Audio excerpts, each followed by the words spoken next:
या जो मतलब दिल पर एक पत्थर रखते हैं, क्योंकि हम नहीं हो पा रहा नहीं से अकेले से। इस बात पे तुम्हारा भी गला घुट जाता है, पर तुम क्या करें, क्या करें। इंतजार मौत का, इंतजार मदद का और इंतजार हालात बदलने का।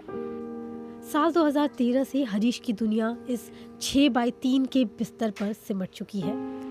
अरे तुम ठीक हो यार, उठो, तुम्हें कंपटीशन नहीं करना हो, उठो। ना वो कुछ बोल सकते हैं और ना ही वो कुछ महसूस कर सकते हैं। मेडिकल साइंस की भाषा में इसे वेजिटेटिव स्टेट कहते हैं। बीते 11 साल से अशोक राणा और उनकी पत्नी अपने बेटे के ठीक होने का इंतजार कर रहे हैं। देख लो, जिंदा लाश ही तो है। अब ये बिस्तरा गिल्ला हो जाएगा तो पड़ा रहेगा, हम नहीं उठाएंगे तो वो पड़ा रहेगा। 60 साल की निर्मला राणा को उम्मीद थी कि एक दिन उनका बेटा ठीक हो जाएगा, लेकिन सालों साल बीत गए और वो दिन नहीं आया। अब वो उम्मीद भी खत्म हो चुकी है। आज दिन तक तो हम ये सोच रहे थे आज ठीक हो जाएगा, कल ठीक हो जाएगा, शरीर भी ठीक था इसका, और अब शरीर बिल्कुल खत्म है। अब और भगवान ऐसा किसी को माफ ना दे ऐसी मुसीबत जैसी हमें पड़ी है। पर हमने कोई कोना नहीं छोड़ा, कोई डॉक्टर नहीं छोड़ा। तो इसने मतलब 9वीं 10वीं 7वीं 8वीं से अपने आप हरीश चंडीगढ़ यूनिवर्सिटी में सिविल इंजीनियरिंग की पढ़ाई कर रहे थे, लेकिन 2013 में अगस्त की एक शाम अशोक राणा को फोन आया कि हरीश अस्पताल में है। पता चला कि मोहाली के जिस पेइंग गेस्ट फैसिलिटी में वो रह रहे थे, वहां की 4थी मंजिल से वो गिर गए। सिर में गहरी चोट आई और उस दिन से लेकर आज तक 11 साल हो गए, लेकिन वो कभी बिस्तर से नहीं उठे। चंडीगढ़ पीजीआई से लेकर एम्स और दिल्ली के कई सारे प्राइवेट अस्पताल, जगहें बदलती गईं, लेकिन हरीश की हालत नहीं बदली। 20 अगस्त 2013 को मंगलवार दिन था और उस दिन राखी थी। 7:21 पे मेरे को फ़ोन आया कि ऐसे ऐसे राणा ना, उसको नाम भी पूरा नहीं बोला उसने, हर्ष राणा गिर गया। डॉक्टर ने बोला कि इसकी जो ब्रेन की नसें हैं, जैसे एक पेड़ सूख जाता है ना, तो उसकी नसें सूख जाता, पेड़ तो सूख गया, वैसे जो ब्रेन की नर्वस सिस्टम है, इसकी जो नाड़ियाँ हैं बिल्कुल बारीक होती हैं, वो सूख गई हैं, तो उसका ब्रेन जो है वो काम नहीं। उन्होंने तो इतना तक बोल दिया मेरे को कि आपको CT स्कैन के लिए भी पैसा खर्चने की जरूरत नहीं है।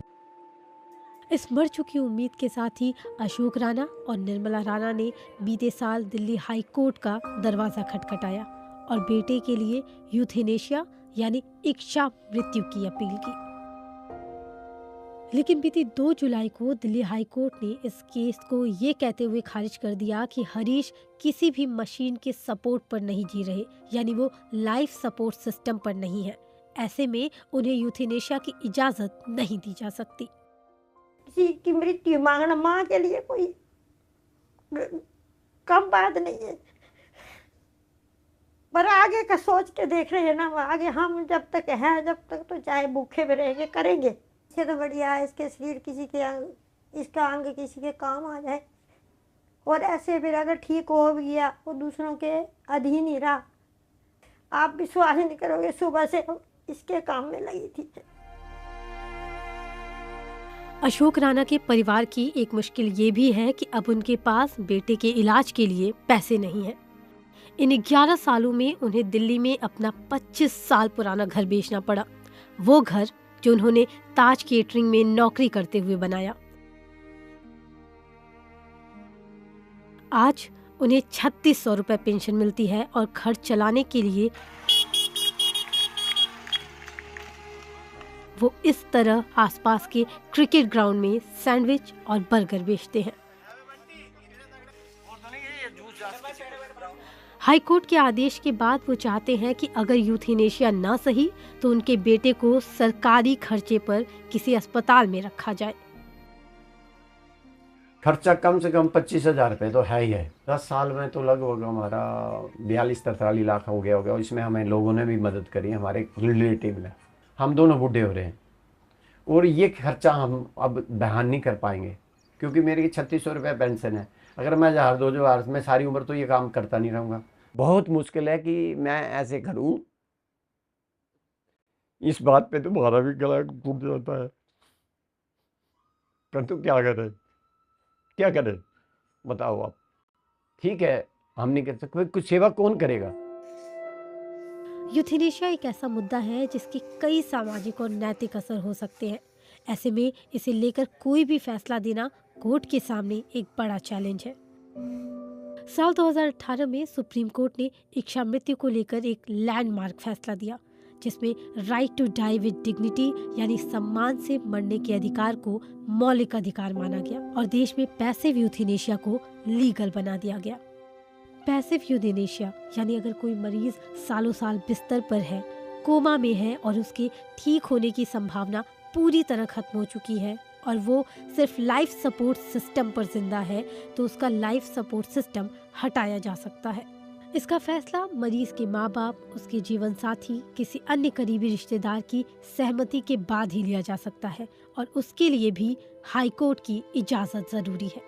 माँ बाप, जीवन साथी, करीबी रिश्तेदार ना होने की स्थिति में मरीज के सबसे करीबी दोस्त की सहमति जरूरी है।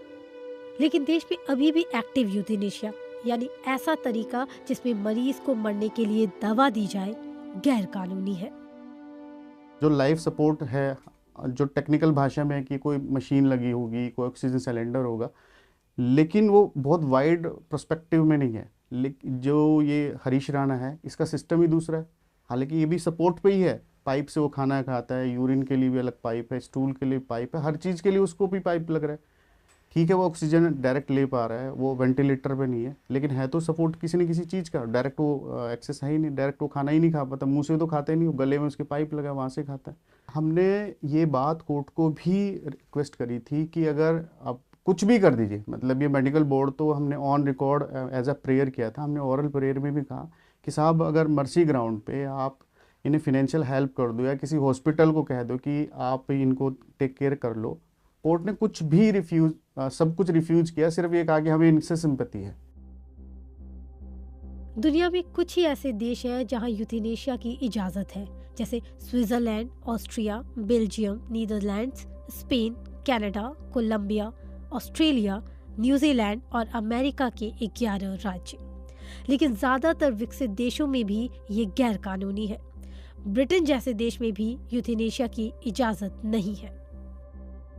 भारत में ये मुद्दा साल 2011 में पहली बार चर्चा में आया, जब सुप्रीम कोर्ट ने मुंबई के किंग एडवर्ड मेमोरियल अस्पताल की एक नर्स अरुणा शानबाग के केस में एक मेडिकल पैनल बनाया, जिसकी रिपोर्ट में कहा गया कि शानबाग के लाइफ सपोर्ट सिस्टम को हटाया जा सकता है क्योंकि उनके ठीक होने की संभावना पूरी तरह खत्म हो चुकी है। जिस अस्पताल में वो भर्ती थी, उनके स्टाफ को कोर्ट ने अरुणा का सबसे करीबी दोस्त माना और चूंकि स्टाफ ने पैसिव यूथेनेशिया पर सहमति नहीं दी थी, इसलिए अरुणा शानबाग के केस में इसे लागू नहीं किया गया। अब लगभग 13 साल बाद एक बार फिर ये बहस तेज हो गई है कि right to die with dignity को कैसे प्रोटेक्ट किया जाए। हरीश जैसे लोग जो अपनी बात नहीं कह सकते, उनकी जिंदगी और मौत का फैसला कैसे होगा? There is a notion in the mind that it is the God which has given us life and it is the God which can take us life. There is an element of uncertainty that today he is in PVS, tomorrow he may be out of it. So if he is out of it, we don't allow to get him out of it by killing him. To that extent, I don't agree with the judgment of the High Court. As a person who has been dealing with this subject for last about 25-30 years, I feel that the ideal course in this case should have been to refer the matter to a medical board comprising of cardiologists, anesthetists, neurologists, general physician, and that they might have examined by multiple perspectives, and they might have given an opinion that is worthwhile to withdraw. But that was not done. So the basic question is that the High Court did not have a first-hand assessment of his clinical condition.